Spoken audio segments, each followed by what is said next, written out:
never talk too early. Oh, Indaba. Talking my business is simple. Nazo zonke indaba zabasha.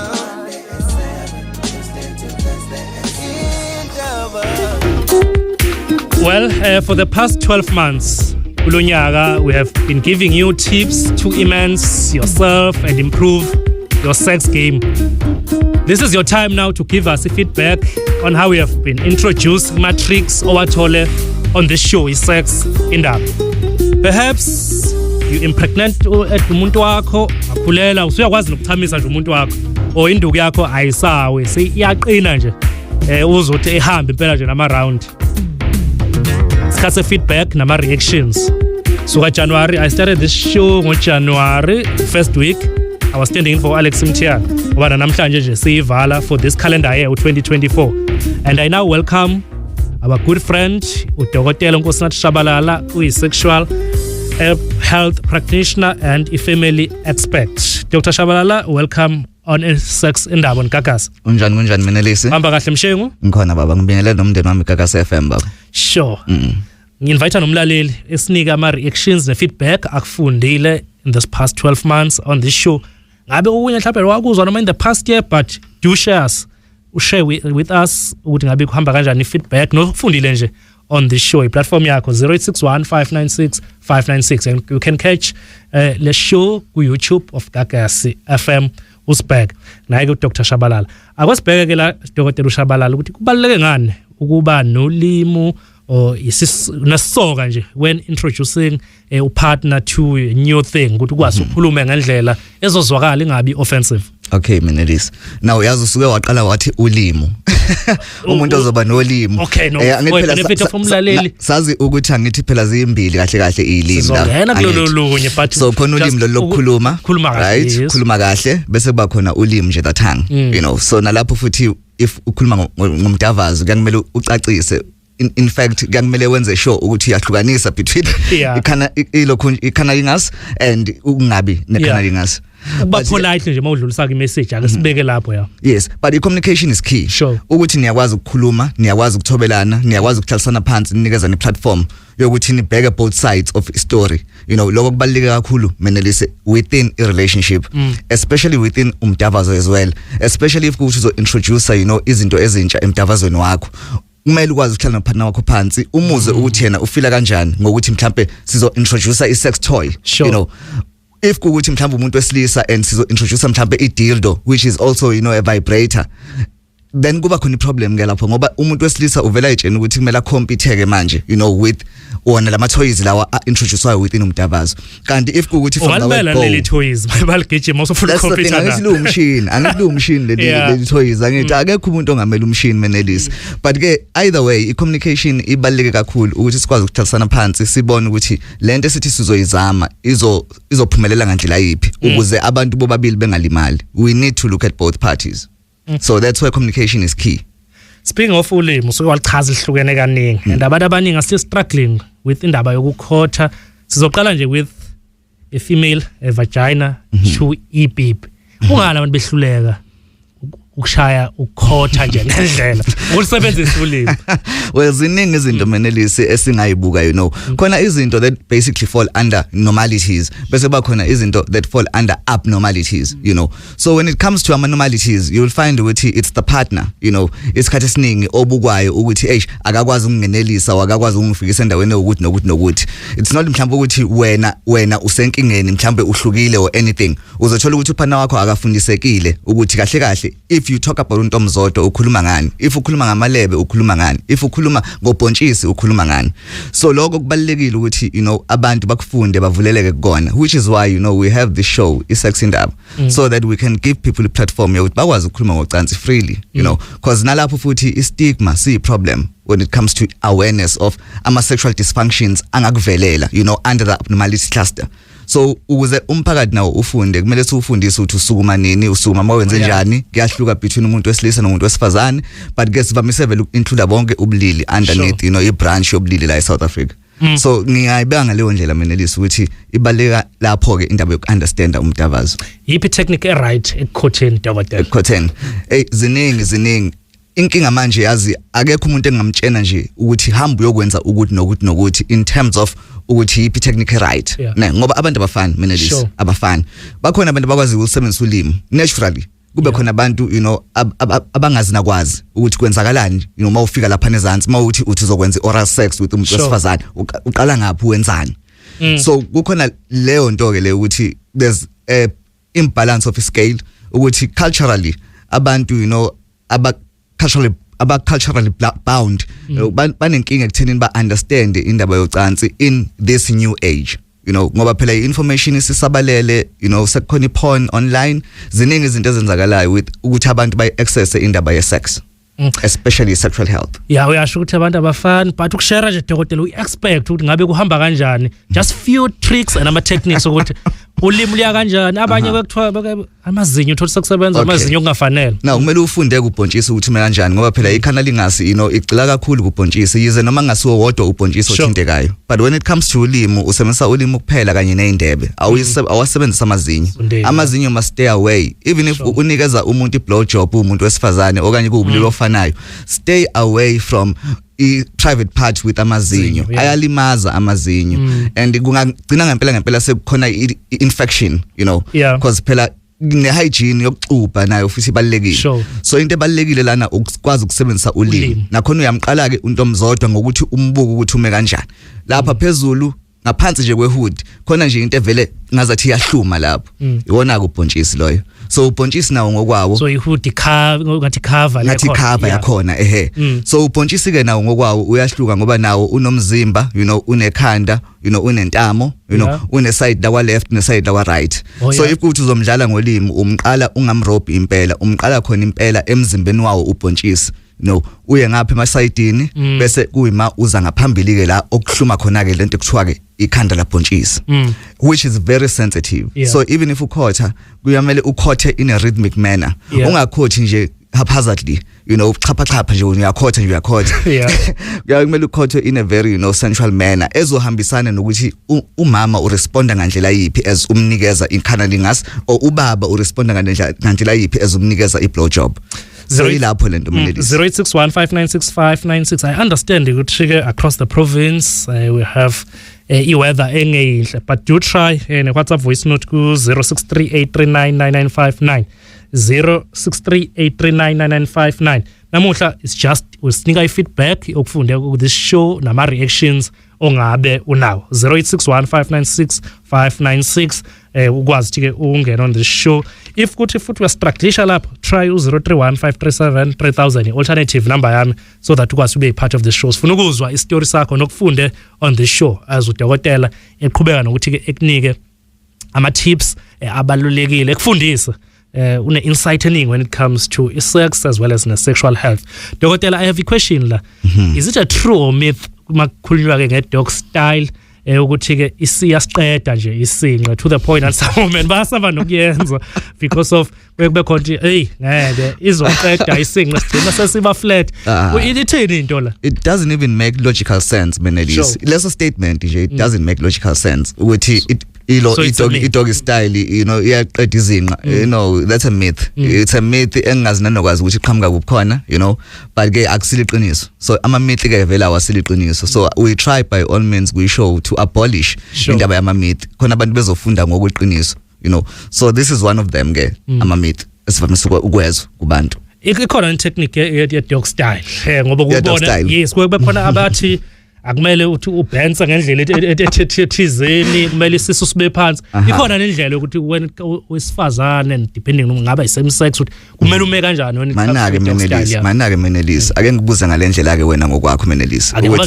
in terms of ke induku angithi uyazi ukuthi ino size abahlukile number 1 sure bese iba nama shape ahlukile number 2 sure. So in terms of ukuthi iyona ndlela le 100% ye dog style akwazi kwenzeka lokho because kangamele kwesinye isikhathi mawuthi induku yomuntu wakho igqobile ibheke phezulu kuyakumele ukwazi ukumkhiphela sonke isinqa umveze into omzodwa abesobala ngoba lowo muntu loyo akangeni straight ungena ngazathi uyadiga ungena ngazathi ungena ngaphansi ushona uyavumbuka you know so nawe as umuntu wesifazane ugcina usufunda ama techniques ukuthi okay mangisimisa kanjeni isinqa mangibhensa lana eqolo you know kuyangisiza ukuthi ngikhone umhandlisha umuntu wami ngikwazi ukumamukela you know fully ngaphakathi without ukuthi ngilimale or mhlambe ngizwe inhlungu. So ayikho nje indaba engathi manelisi ngithi strictly speaking this is how a doggy style should be done, but it has to be on all fours. That's why it's called a doggy style. It has to be on all fours. Yona indaba unikakasi FM namuhla sifuna ukuthola ama feedback akho when on this show isex indaba, and this show is not suitable for izingane ma above 18 noma una 18. Opportunity yakho ukuthi usinikeze that feedback no dokotela udokotela uNkosinathi Shabalala. Zocansi on indaba. Yekuphela nje isonto singazange sibele usivini inyanga nakhona masibuyelana mhlawumbe kuzoba uround 1 iphela nakhona yasheshuqeda mangithi ngiyambuza angitshela ukuthi ayikimudini. Alright, Doc Nanguzama ibalekile lento yemizwa ngoba ayithinti kuphela abantu besilisa ithinta nabantu besifazane. Kukhona imizwa yomoya bese kuba khona imizwa lena yokuthinta ukuthi uyeza ukuthi kuyabanda kuyashisa. Angimazi ukuthi inkinga ekuphi kuyena. Akusiyo kuphela imizwa evamise ukuthi iyalekelele kusebenzeni kocansi. Kuba khona nanani negazi. So imthambo kumele ikwazi ukuthi igazi ilifake ngaphakathi khona lapha endukini bese phinde futhi yalikhipha.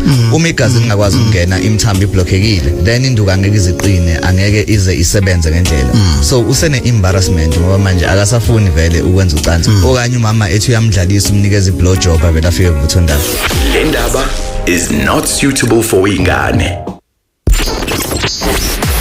89.1 River Winterton ezokuhlamba koBekville yonke indawo. Welcome Tania. The sound of KZN. Ezocansi on indaba. Umngami ngafayitheza ko ngamthola intombi ngamganisa manje inkinga ayilesonto ngathi kuba bakafuna uvuka kanti every day before that the shy ntaba. I don't know whether I've adopted this wine drinking thing. Is it white wine or red wine? Red wine. Merlot, Pinotage, Cabernet Sauvignon. Sikhuluma ngayiphi wine masikhuluma Pinotage. Okay. I thought you were a sex expert, not a wine connoisseur. I'm also a connoisseur. Oh, okay. I'm also a connoisseur. Right. Zawuzama ukumkhipha umama. Umuse nje e-restaurant edayisa ama-oyster. Ungaphuzi ipinotage, uphuze i-white wine nama-oysters. Uzothi uma ungene umama aze akhale athi hey baba. So ake siqale lapho. Then you come back next week and just chat kambe kanjani? Number 1 yabo. Ezocansi on indaba njalo ngo7 kuya ku8 p.m. Tonight ulalele indaba with Menelisi Ndwandwe standing in for Alex Kakasi FM. This is Indaba and isex indaba ke maku Thursday yoni Kakasi FM. I'm taking my calls zakho on 0861596596 now Doc uNkosinathi Shabalala, a sexual health practitioner. Namuhla sithola ke your feedback nama reactions akho. Ayithe kuSifiso Msweli useThekwini. Sifiso, welcome uNkakazi. Njani futhi Ndwandwe? Sure Msweli, khamba kahle? Hayi siyaphila futhi. Sure ke ngizwe ukuthi feedback yakhe ithene ukufunde from this show akuzwa le nokureacta kwakho. Futhi kule show futhi mina ngiqamba manga kuyimanje wefuthi mina ngine license ucoach 14 ngawa amaqhinga engiwathole khona ohlelweni makunodokotela ngasebenzisa amanye amaqhinga. So uno code 14 in terms of ucansi. Nokwenza kahle. So wathi so upgrade ile kahle. I putting upgrade kakhulu ngoba ngathi mangimshaya ngaso le style sokukhotha futhi hayi. Wangenzela webhuti hayi wangenzela futhi ngiyayibongela nje kakhulu ukukhotha webhuti kuyasebenza futhi ngiyabanxusa. No, awusitshele Sifiso Msweli ukuthi umqale umkhotha okuzwe kwishow umkhotha kanjani? Futhi uma ngimkhotha sothi nje like ngisazomkhumula nje ngisamqala yabo. ngisa emva kwakhe webhuti yabona uma ngiza ngemuva emhlano wakhe ngimbamba amabele mangimbamba amabele bese ngimbamba nengono bese ngimkhotha intamu nomqala same time emva kwalokho bhuti ngimphushela embhedeni ngiyamginqa yimloya ngekhanda ngephakathi imlenze usuke ivule kanjani imlenze ke bhuti ngivula ngekhanda nje ngifuna ukuqamba manje Dokotela no yazi ubhuti uyayibeka impela indaba and ikona lokhu vele you know sasuka nakho kusukela siqala indaba yeshow ukuthi siyafisa ukuzwa ngempela abantu ifeedback yabo ukuthi lokhu siqalileke bona balithole kanjela iphona usizo ubhuti lana uyambona ukuthi use well experienced when it comes to umuntu wakhe so uyithathile ithuba lokuthi akahlale phansi ayifunde yena aphinde futhi afunde nomuntu wakhe ukuze azi ukuthi uzomsatisfy kanjani umuntu wakhe buka nje useyawazi even ama erogenous zones kamuntu wakhe you know useyazi ukuthi intamo indawo lezi othi mawuyithinta emzimbeni bese umuntu eba sexually aroused you know but ke useyawazi ke nama erogenous zones kamuntu wakhe ukuthi mayizombamba amabele ambrushe ingono amcinezele ingono bese emkhisa emqaleni ngemumva ila untokazi aba turned on khona kakhulu and then ungathi ke esefuna ukulifaka ikhanda ngezantsi vele untokazi usuke seyinikele kuyena so that's a very good thing and ngiyancoma kakhulu baba siyabonga kakhulu nange feedback yakho Nsizweni sure Sifiso Make ngibuza ke indlebe uyayikhotha Basana webhuti kahle nje ngikhotha yonke into isikhothani sure ukuthi isikhothani kunalo daba of ukukhotha indlebe la dokotela abanye abakuyi bengayizwa kahle ngokwe perspective yakho kusese kwenze njani uma ukuthi khona ungathanda ukuthintwa indlebe we all have ama preferences ahlukile Menelis just like you know erogenous zone yakho kungaba uyindebe zomlomo izinqa ngaba futhi eyomunye you know kodwa engafune lutho when it comes to indebe zakhe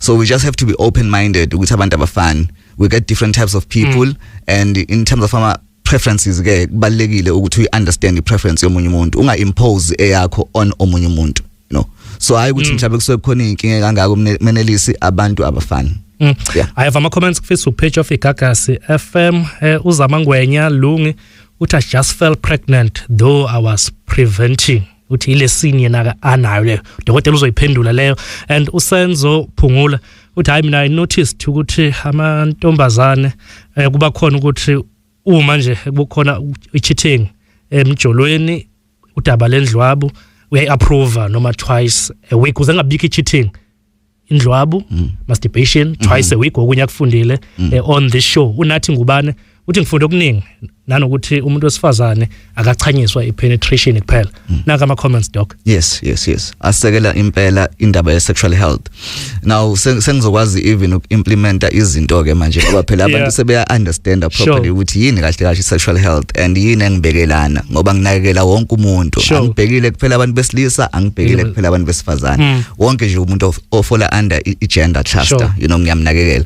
so ukuzwa izinto ekanjena nami kuyangigqugqumezela Menelisi ukuthi ngiqhubeke ngiqinise kakhulu impela emsebenzini ngoba ngumsebenzi wami ngihamba I'm literally a walking textbook of medicine Menelisi sure speaking of medicine uhamba nje kuyibe yiyona umlalela she fell pregnant why le prevent take us through dokotela but Menelisi ngithi ama contraceptives ayikho neyodwa 100% so there is a chance percentage angakana namathuba ka depend Menelisi ukuthi yona yipi yona even lapho akaclassifyanga asitshena ukuthi uthatha ama contraceptives uvele wathi ama contraceptives so it can be oral contraceptives it can be an injection which is 2 months and 3 months it can be an implant which last you 3 years to 5 years so maningi so kumele ngazi mina ukuthi yena ukumaphi wona khona ngizobheka ukuthi i side effect profile yalawo kawathathayo imaphi wona because khona ama side effects bese kuba khona ama complications so yiloko kumele sikulindele vele in terms of amaphilisi ngoba izinto lezi esiyigaya ngaphandle komzimba bese siyifaka emzimbeni so ama side effects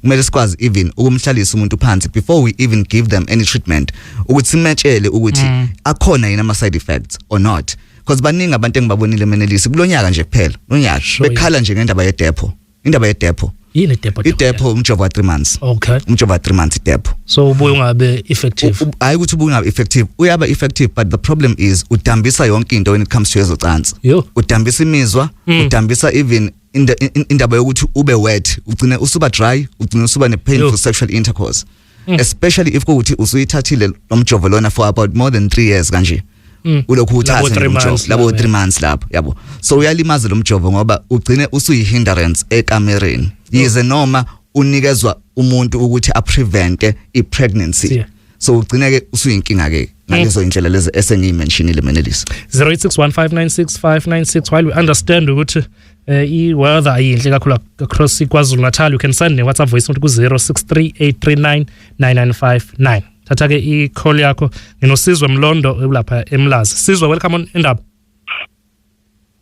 Sizwe, welcome on Indaba. Sizwe Mlondo. Okay, while usizwe la isamuva so that ikwazi ebe ku line okahle. So kwathi ke sithathe ama WhatsApp voice notes so that ubeke ku partner official usinika ke i-feedback namuhla. Kubalekile ukuthi usinike i-feedback ngabe kuhamba kanjani nama reactions akho. 12 months sikhona 2024 ngabe kuphi uthe that uthola kama lessons wafunda ngoba udokotela nje ekhona. Ngithatha ama voice notes akho. Dokotela njani? Ngibingelele khuluma no Pablo la eMlazi. Udokotela bengithi angibuze la so benginenkinga la premature ejaculation so khona into engangiyisebenzisile so ngase ngiba ne-erectile dysfunction ne-early ejaculation so ngayichatheka la ngazenzela imbiza vele khona imbiza engiyazi ngefuna somkhulu ngazenzela imbiza but then manje ngase ngizwa omunye mfowethu wasengiplaka ukuthi fanele ngishaya ama sit-ups yabo so ngisekuyinto engiyijwayele manje nginenkinga induku yami kade yinde manje ngathi ishona phakathi kodwa nje kungisizile lokho ngoba manje angisenayo i-premature ejaculation so manje kuyangithusa ukuthi manje simfishanyana kanje manje selungaqala ama sit-ups isimfishana. Sanibona Alex nabalaleli bekagasi.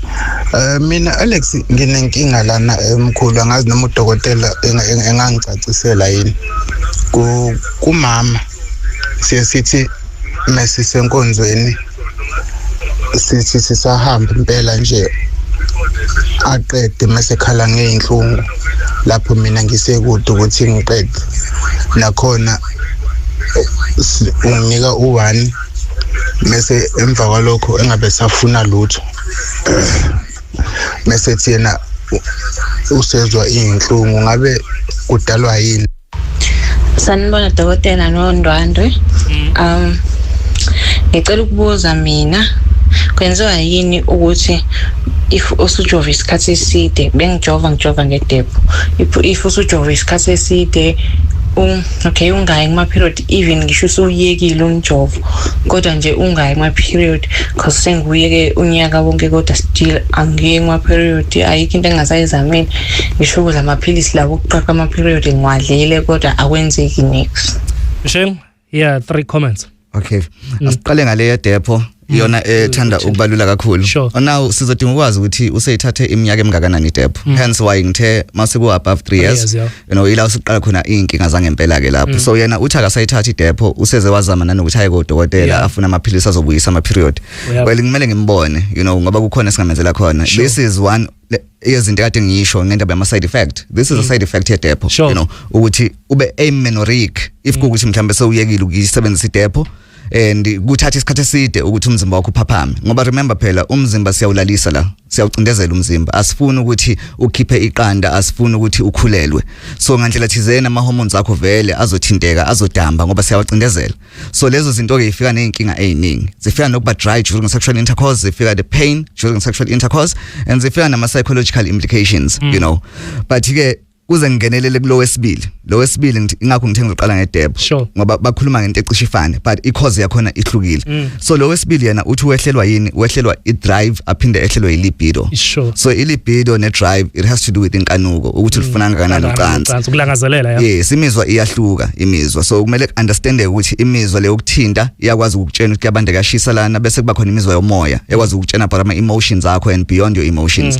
so ibalekile leyo ndaba ukuthi understand ukuthi uaffecteka kwemizwa kungagcina sekuaffecteke even inkonzo sekamereni even ke ukulifuna ucansi even inkanuko and it depends on the cause so kulo wesibili bengizobuza ukuthi iminyaka yakhe emingaki so ngizobona ukuthi are they in menopause or are they premenopausal khona ngizokwazi umasitha ngokuphelela lo oqala ubhuti konje bekhuluma ngani mina singikhumbuza lo oqala kakhulu premature ejaculation, erectile dysfunction, setup, yes, nepipi seliyashwabana. Alright. Yeah. Now ikhona linkage kodwa lapho. Ukuthi angeke ngikwazi kumbuza izinto ezicacile but yena njengamanje uthi ushaya ama setup, so I'm assuming ukuthi umuntu ojimayo. Nakhona ekujimeni kwakhe ujimela ini? Ujimela ukuncipha emzimbeni okanye ujimela ukubodybuilder. Ngoba if a bodybuilder uzothola ukuthi uyangena ngama steroids. And ama steroids ke ayawashaya amabhola, ayayishaya usize wenduku ama steroids. Ingakho kuthiwa idlakela lezi ezinkulu zinamapipa amancane. Ngoba ama steroids uma bewasebenzisa haphazardly ngokuchamazela then ayalimaza aze anciphise ngisho inzalo, anciphise even amabhola, usize wamabhola Menelisi, so ama steroids ay problem. But ke ukuyivocavoca especially into ethinta cardio inhliziyo leyo nto leyo ibaluleke kakhulu kwi health, ibaluleke kakhulu ne diet Menelisi. Diet. So i-lifestyle engikhuluma ngayo, i-lifestyle engikhuluma ngayo. Diet is a lifestyle. Exercising is a lifestyle. So lezo zinto siyayipromote kakhulu ukuze i-health yomuntu ibe right. So yena ubhuti ukhale nge-premature ejaculation, wakhala nge-erectile dysfunction, ngingakwazi ukuthi ngimbone ngibheke ukuthi yini inkinga. Okay, mina ke Menelisi angisebenzisi izimbiza, ngisebenzisa isilungu as udokotela oqualify ngesilungu, So okwembiza kuyoya nje ngokuthi iyamlimaza yini noma yimlimazi ngoba ama herbal, medication abuye sometimes alimaze isibindi ngoba akekho umuntu owazi ukuqala exactly ukuthi kudingeka into engakanani, yabo, kudingeka into engakanani umuntu afike mhlambe yabo esethanda ukushaya kancane isibindi, but yena ngambona ngimlungisele zonke into zakhe Menelisi. Towards the end of the show uzoshare ama contacts akhe nalapha atholakala khona ikakhulu ukhona la eThekwini 0861596596. Thatha uThabo Mchunu useThekwini. Macingwane, welcome on Indaba. Kuhamba kanjani Menelisi? Sure mfowethu, kuhamba kahle? Hayi kuhamba kahle bethe ngichazwe le ndoda ethi no code 14. Sure, ungabe wena nocode bani makuza kumdavazo? Makuza kumdava, bethe kona zikhona nezinkinga kodwa ke udokotela bisenge ngamthinta ngizithi naye appointment naye ngizobona nano i-feedback enhle ke leyo. Awusitshele ukuthi kuphi okufunde kule show la udokotela, kuphi lokumfisela khona ukuthi umbonele khona? Bethe bengifisa ukumbonela khona ikona madlana nalezi zinto zoma eleza.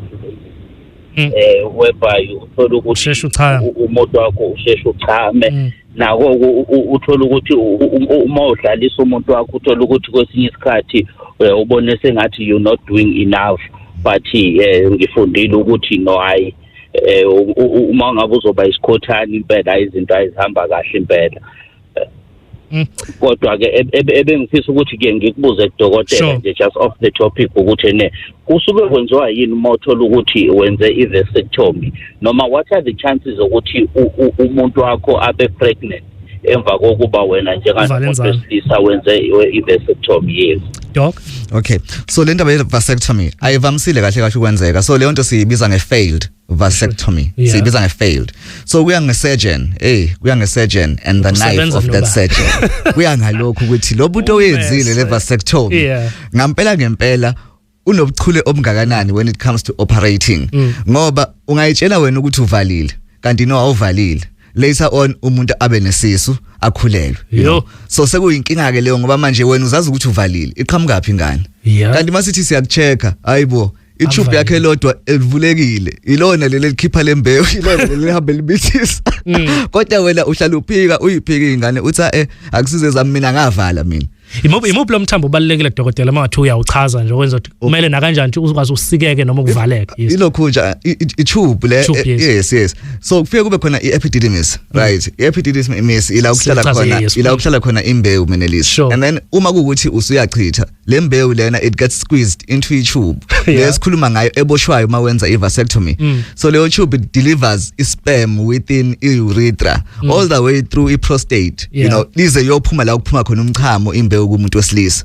So yeah, that's basically what it is. Kuya ngokuthi ubhekene nobani nommese wakho usharp kangakanani. Sure Thabo, ngiyathemba kwenzeka akuvamisile. No, ngiyamuzwa udokotela, but ngicela ukubuza udokotela ukuthi uyakwazi ukuthi lokho akuchecke khona lapha esurgery ngoba inayo appointment? No, asikwazi babu ukuchecka on site surgery, but siyakwazi ukubukela if kusidinga ama scan, if kuthi sidinga ukwenza amanye ama investigations, then ngizolawula of course ukuthi sizoxoxa ngani ke mase sihleli phansi inasoyidingida uma sengixilongile sizokwenza kanjani going forward, because iloko kubalekile ukufika kumina wena ukhale ngazo zonke inkinga zakho mina ke sengiyobheka ukuthi ixazulula kanjani zonke lezo inkinga one step at a time. Sure Thabo, siyobuza usinike ke feedback ikhambe kanjani appointment yakho onayo nodokotela ndizoshare ama contacts akhe for omunye umlaleli. Thanks Macingwane. Okay, sure. Sure, yona indaba on Gagasi FM.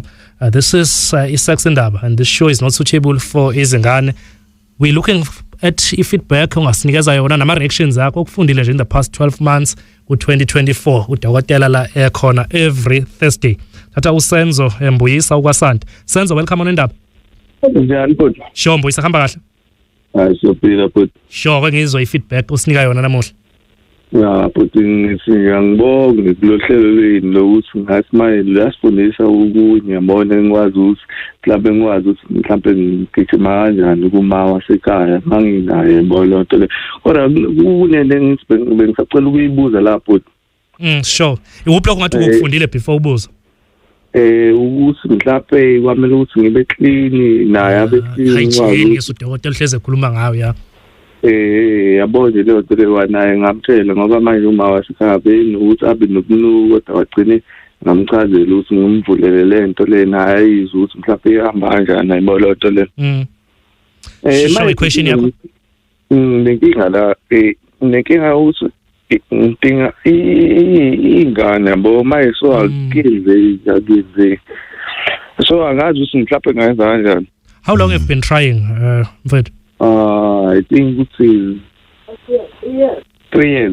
So 3 years. Umama inokhuluma kwi background. Sorry? Yet umama icherry khuluma kwi background. Yeah, uyena. Okay, ake ngizodokotela. Okay, so now bhuti ngicela ukubuza nje umbuzo we1 khona ngizokwazi ukucacisa yabo. Wena ngokwakho njengoba uthi uzangane, njengoba uzamba nengane, usuke waba nayo yini ingane before noma awukazi uzibela ingane? Ngikhuluma mama wena bhuti anginayo wena dog yabo. So awukazi umithise before? Yena unayo yabo. Ngisho wena bhuti wena awukazi umithise before? No. Alright ke baba, so lana ke still ne primary infertility menelisi ubhuti akaza mithise before ayikho iproof yenzalo. Okay, so ngikhuluma ngaye ngoba uyena osocingweni naye usisi ngokwakhe kungenza ukuthi zikhona inkinga zakhe ngandlela thizeni ngoba manje yena unayo ingane usisi, so kuyena singayibukisa kusisi as a secondary infertility. So infertility it means ukuthi umuntu wesilisa o umuntu wesifazane akakwazi ukuthi abe nengane uma sebezame for more than 2 years benza umdavazo without a condom. So that's how we define infertility. So njengoba sethi 3 years then usengenile properly kwi cluster of infertility. Eyakhe ke i-primary ngoba akaza mithise kanti ekasisi i-secondary ngoba yena useke wamitha oba nengane iproof yenzalo ikhona. Wewe sesenzo. Yeah. Awunika umama ucingo sithi ukukhuluma naye la sibthole perspective yakhe as ni try bale sithole ne voice yakhe. Wathi ngibaleka ngoba ikhondebe ngisafuna ukuyibuza la ukuthi mhlawumbe sure ayikho indlela mhlawumbe bhuti Alex ukuthi mhlawumbe ngayithola ukuthi mhlawumbe ngikwazi ukuthi ngenze ngenye indlela mhlawumbe ngoba yena into engiconfuse kakhulu ukuthi yena unazo ingane.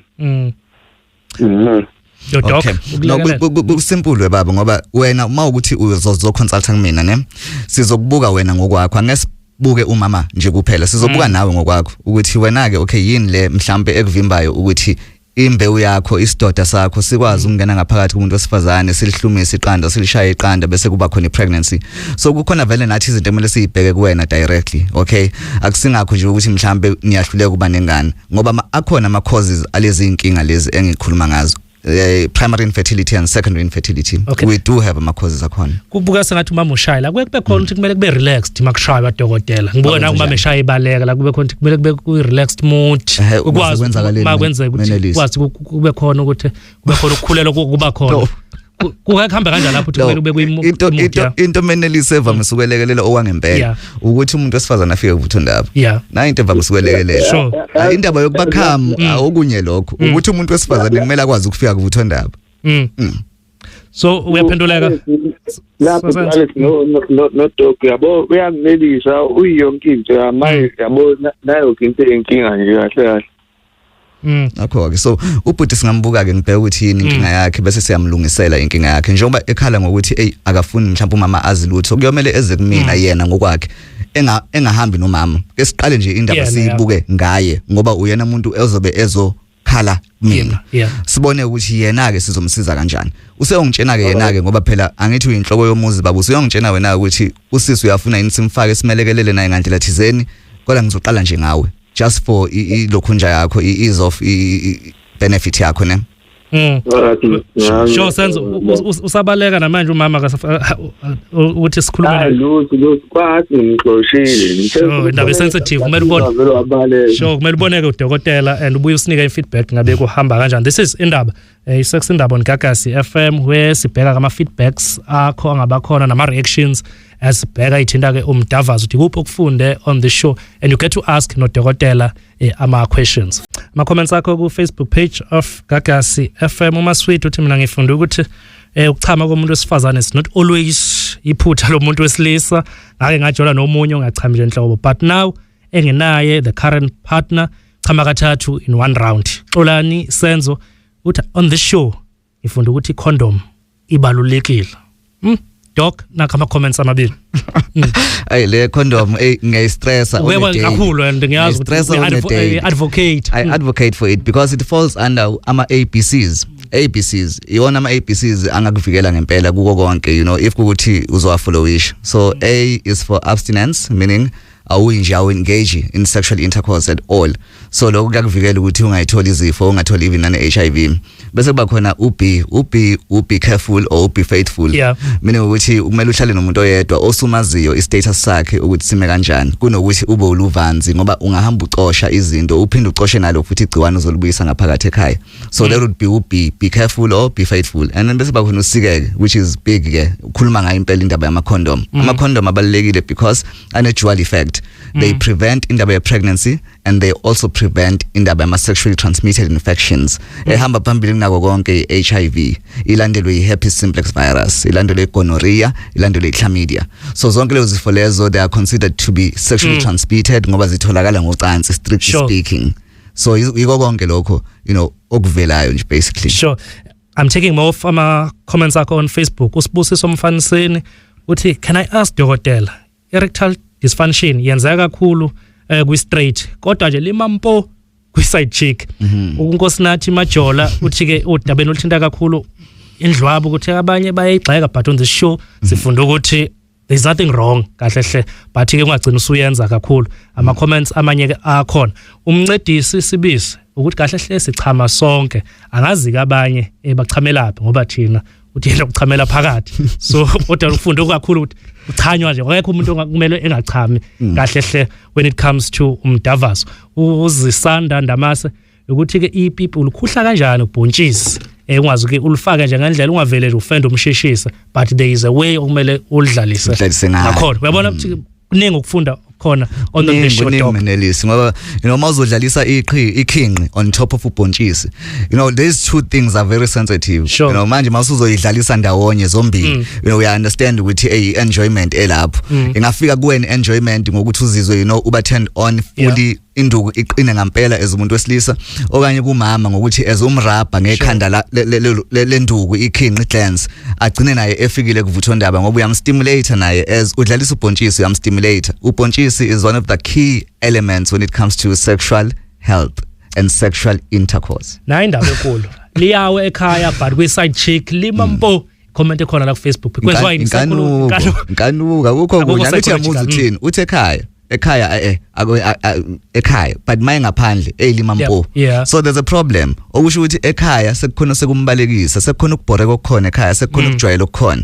So lento leni yam excite ukuthi maya kwi side chick you know alindele ubumnandi lapho ke kulula ukuthi umuntu abe turned on sexually and if kuthi into entshontshwayo Menelisi it's even more exciting if kuthi into entshontshwayo efihlekile yakitahaza yeah ngithatha ke ama calls akho no 0861596596. This is Indaba on Gagasi FM sex indaba where you get to ask uphinde futhi usinike ne feedback namuhla as this is the last show for the year but ungasabi my digital platforms sazwathola lama conversation just that nje on air kunaleyo festive break okwazi ezokwazi ke ibe khona 0861596596. Thatha usizwe Cebekhulu ulapha yakwadlanga ezwe empangeni. Sizwe welcome on Indaba. Sizwe Yebo manje. Sho khamba kahle. Hayi ngiyabheka njani. Sure, wengezi uthini usizwe? Ngidambuze lapho manje. Ukuthi but now manje I've been trying to make a baby kodwa manje asazi nomenzi ukwenza. Yes sizwe. Asazi nomenzi ukwenza ngazo sifo. Dokotela. So nabo bakhala with a similar thing kabhuti lo kade ngimchazela indaba infertility. Sure. So nabo kuyomela ngibabone bobabili mawukuthi inkinga mhlambe bacabanga ukuthi ivela inhlangothi zombili. Kuyomela ngibabone sibone ukuthi yini inkinga yini bengakwazi ke njengamanje uqhubeka bathole izingane. Kwayena ubhuti naye kumele simcwaninge simbuke njengokwakhe. Size sibuke even nanembewu yakhe ukuthi imbewu yakhe is it normal yini or is it abnormal. Khona sizokwazi ukumelekelela ngokuphelele. So indaba infertility idinga ukuthi consult nodokotela nicilongwe bese niya investigatewa kutholakala i-cause imbangela bese kutreatwa imbangela bese kuyalunga ke konke. Uyayithola la sizwe. Yezwa la. Usizwe is also asking la dokotela akazi noma track einsuku ezi right yini iziphi insuku ezi right nama safe days nokuzona okwazi ukuthi umuntu ekhulela kuzona when it comes to menstrual cycle. Now yona ke lento edida abantu abaningi you know even lo mbuzo loyo yona edida abantu abaningi le ndaba le when it comes to ama period akekho umuntu wesifazane ofana nomunye umuntu wesifazane. Yeah they all have their own internal body calendars. Abakwazi bona ukubala ngecalendar yethu leyansuku zonke ngoba phela manje uFebruary sometimes mangasiyiliphe uba u28 days makuyiliphe uba u29 days uJune u30 days uJuly u31 days akukwazi ukuthi yonke leyo nto ingahlangana you know so umuntu kumele akwazi ukubala ngokwakhe ngiyake nihlukanise kabili mina lesi simple kakhulu we're not even going to take 2 minutes ngichaza lento le kukhona into ekuthiwa menstrual period bese bakhona menstrual cycle so menstrual period ila wopha khona so your first day of menstrual period yakho it's day 1 ila ubona khona igazi as umuntu wesifazane. Whether it's a speck of blood, whether it's a drop of blood, la liphuma igazi la stain ama pads, that's day 1. Uyaqhubeka kubala uthi day 1, day 2, day 3 angenza umzekelo ake sithi for ama period akho we are only 5 days. So by day 5 you know uyaqeda usuku lokugcina lo lobona khona anything igazi. By day 6 usungasaboni lutho nothing usu completely clean by day 6. Uyaqhubeka umphela ku day 6 uyaqhubeka uthi day 7 day 8 day 9 ake sithi ke day 1 ake sithi ke manje ke usuqhubekile waze wafika ku 28 days right. So that would mean ukuthi i cycle yakho as a whole is 28 days. But a menstrual period within a cycle is only 5 days. So you go on your periods 5 days and you have to see ukuthi icycle yakho how many days khona uzokwazi ucalculate lento ekuthiwa ovulation day ngoba iyona fertility window leyo. Yes, so ingakho ungakwazi ukubala ngecalendar yethu kumele ubale ngaye umama ngoba ngenzeka ukuthi umama akanawo ku 28 days we cycle ngenzeka ukuthi no 35 days angithi yabona kuyahluka ke lapho iwind liyashifta lapho ngoba ku 28 days ovulation day day 14. Yabo. This is Indaba Nikakasi FM usizwe ngicebe khulu ushilo ukuthi doc uzokwazi ukuthi ekubone make sure that uyathatha ama contacts akhe ukwazi umbone mawusempangeni useduze kakhulu dokotela ukhona la iduzana. This is Indaba on Gagasi FM. Make sure that you go to gagasiworld.co.za votele that song that ubona sengathi izoba i-crossover song sihlukanise nayo azange ke lapho xa igagasi emlandweni nje walo ngikhumbula nje kuthiwa siyayixavatha ngomunye unyaka azange la iphoxa Gagasi FM. So 0861596596 and thatha ke nama voice notes akho ku 0638399959. Sanibona studio ba Manelisi nodokotela. Ngicela ukubuza ukuthi dokotela ukuthi lama holiday lawa uzovula one way noma uzovala indokotela. Uphakamani emlazi. Ngicela ukubuza lokho dokotela. Ngiyabonga. Ngiyanibingelela kwiGagasi uDr Shabalala nawemfowandwandwe kuma nomlodi la ngamashu. Ngicela ukubuza la kudokotela ukuthi wenziwa yini ukuthi usheshe uxhame yabo wafaka nje 5 seconds mkhulu kakhulu usheshe uxhame and then mase kuthatha isikhathi eside ukuthi induku ibuyele iqine futhi. Hello Doc, no Ndwandwe. Mina ngineminyaka 44, I'm postmenopausal, so bengicela ukubuza ukuthi ku right ukuthi for improve libido yami ngisebenzise izinto efana no Erex ngoba ngengaya kwigayini yanginikeza amaphilisi Clara ama contraceptive azange ngiphathe kahle, I bled and I was in severe pain, so ngibuza ukuthi ko right yini ukuthi isebenzise ama Erex drops from one of the retailers. Hayi manje ninjani bhuti ubhuti Ndwandwe, ngicela ukubingelele Gagasi, ngibingelele isambeli sakho lapho ku doctor. Ngise nje ngicela ukulento uzokudlulisa ukubonga nje kakhulu ukuthi hayi le show since nje unyaka uqalile, hayi isizile impela, hayi ingifundisile nami ukuthi ngazi ukuthi umuntu mesithandana naye angabi mina kuphela nje ngohlezi ngiphambili naye angizazi imfuno zakhe. Hayi ngicela niqhubeke nje ishow yenu iyasiza kakhulu, umdavazi wahamba ngendlela, ngiyathanda kakhulu show. Sure mfethu Doc, there are basically 2 questions bese kuba isincomo nanokuthi ke uvulane nedokotela singayathenda leyo mase sivala ishow. Okay Menelis. So lena ye Erex if yini Erex manje ukuthi khona indlela echaza khona ibelula Doc. It's yabe igama leli ngamela kahle ngabe siyalisho kwishow. Okay, no sure. Yeah. But ke in terms of anything engathi umuntu engayibuza kumina, it has to do with the prescription. So ngudokotela ophelele, so ngiya prescribe kwesinye isikhathi futhi ngiya dispenser because I have my own dispensing license, yabo. Now when it comes to izinto ekanjena, if mina as udokotela ngingakutshenanga ukuthi okay na into okumele uyithathe okungakubhalelanga i prescription ukuthi go to the pharmacy uyothenga ukuthi nokuthi, then leyo nto leyo kumele ngabe uyayifaka emzimbeni. Yeah, so that's the answer. So kahle kumele ngabe uyayifaka yona le Erex emzimbeni. Into kumele ayenze akasukume eze ku Dr. Shabalala. Ngiunderstand usahambile amagayini sebemenzile ukuthi nokuthi bamnikeza amaphilisi ama contraceptives. Into kumele si exclude kuyena engicabanga kunako konke njengamanje ama cyst. If singa exclude ama cyst again, then kungaba lula ukuthi simelekelele ngoba ama cyst amaningi awavamisile vele ukurespond on ama oral contraceptives, and yet odokotela abaningi bayitshena ama cyst ngoba ehlasela khona besifazane but umuntu ongazi fluid filled balls, right?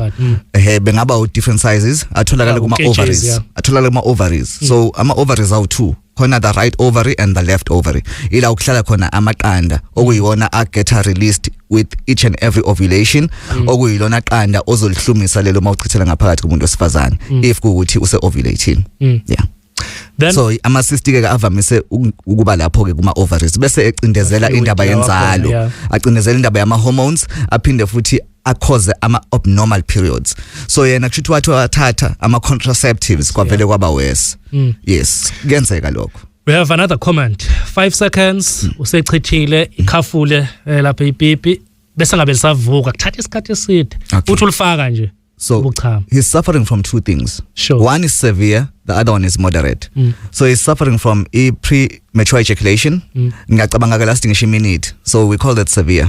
Ukhuluma ngo 5 seconds kunzima. Exactly. Uthe nje mayeke wangena uvela dedela. Okay, so that's premature ejaculation, which is associated with erectile dysfunction, which is ungaqinike manje kwenduku ngesikhathi ngoba seke siyinikeza induku 15 to 30 minutes ukuthi iqhubeke yenze round 2 after isichithile ku round 1. If kuthi suyadonsa ukuvukelwa again, then seku erectile dysfunction ke leyo. Abanye abantu bayazi bethi kuze kuse induku inganyakazile nje. Kuze kuse bebathe bayedlalisa yenze lutho. So ngempela umuntu ekumele kubone dokotela. So umuntu kumele angiboneke lapho ngoba sekuphawu lokho lokuthi akukhona izinto ezibhedayo. 0638399959. Let me close with ngale voice note. Bingelele Gagasini, ndibingelele labalaleli baGagasi. Angibingelele kuwena futhi lapho dokotela. Mina nginambuza uwodwa lana dokotela. Ngicela kubuza ukuthi kuyenzisa yini umuntu wena one 45 years uthanda isex kakhulu? Yini yenzisa ukuthi athande isex? Dokotela. 45 years yazi it's a key point yazi empilweni yomuntu wesifazane.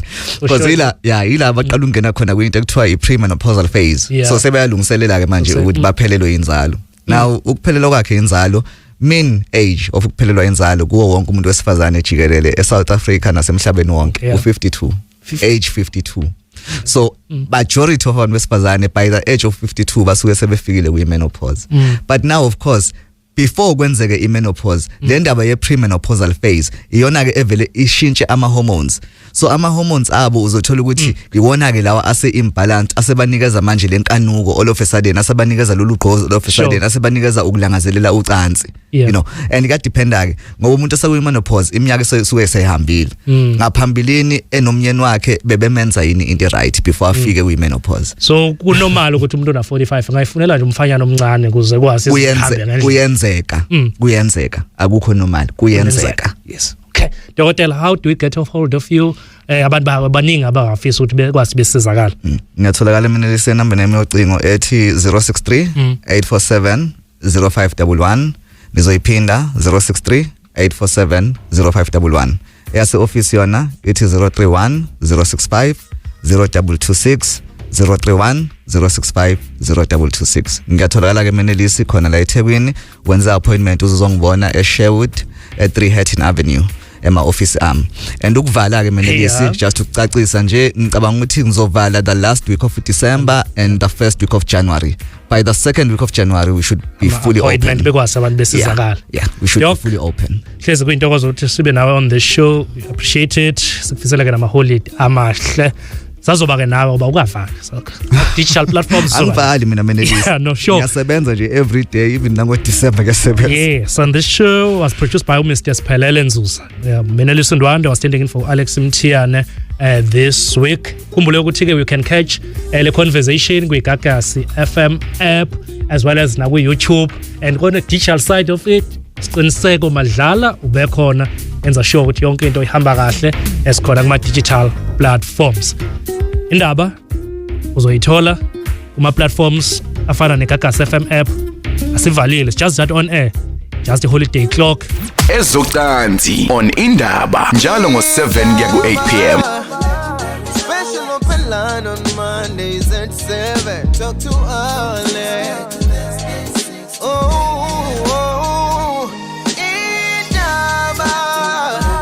Talking my business is simple. Nazo zonke indaba zabasha.